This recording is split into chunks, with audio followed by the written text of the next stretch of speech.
एक अध्ययन के मुताबिक वैज्ञानिकों ने महासागरीय प्लेटों और वायुमंडल के बीच कार्बन के आदान प्रदान पर रखी नज़र।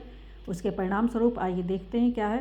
पृथ्वी के इतिहास में जलवायु ने कई बार अत्यधिक ठंडे आइस हाउस दौर से लेकर बेहद गर्म ग्रीन हाउस अवस्थाओं तक की यात्रा की है। अब तक वैज्ञानिक इन बदलावों को मुख्य रूप से वायुमंडलीय कार्बन डाइऑक्साइड के उतार चढ़ाव से जोड़ते रहे हैं, लेकिन एक नया अध्ययन बताता है कि इस कार्बन का स्रोत और उसे नियंत्रित करने वाली ताकतें कहीं अधिक जटिल हैं। पृथ्वी की सतह के नीचे खिसकती टेक्टोनिक प्लेटें जलवायु परिवर्तन में पहले से कहीं बड़ी भूमिका निभा रही हैं, खासकर वे स्थान जहां प्लेटें अलग होती हैं।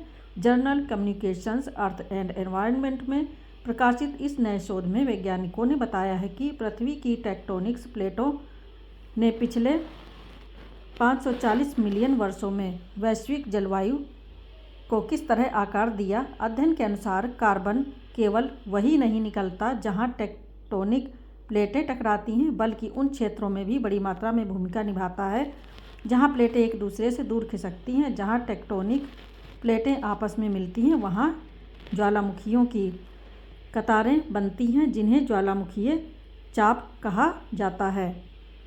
इन ज्वालामुखियों से जुड़ी पिघलन प्रक्रिया चट्टानों में लंबे समय से बंद कार्बन को मुक्त कर वायुमंडल में छोड़ती है। शोध के अनुसार वे क्षेत्र जहां टेक्टोनिक प्लेटें फैलती हैं भूगर्भीय समय में पृथ्वी के कार्बन चक्र को चलाने में कहीं अधिक अहम रहे हैं।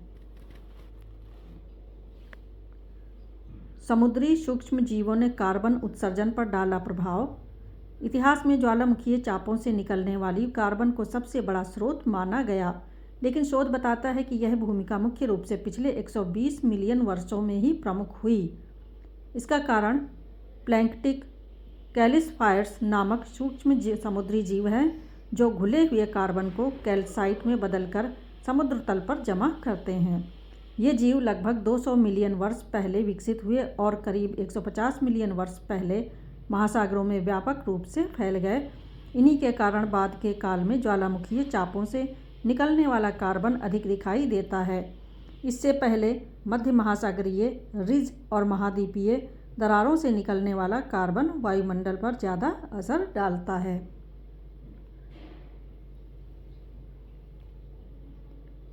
इन मॉडलों की मदद से शोधकर्ताओं ने पिछले 540 मिलियन वर्षों में पृथ्वी के प्रमुख ग्रीन हाउस और आइस हाउस कालखंडों की भविष्यवाणी की।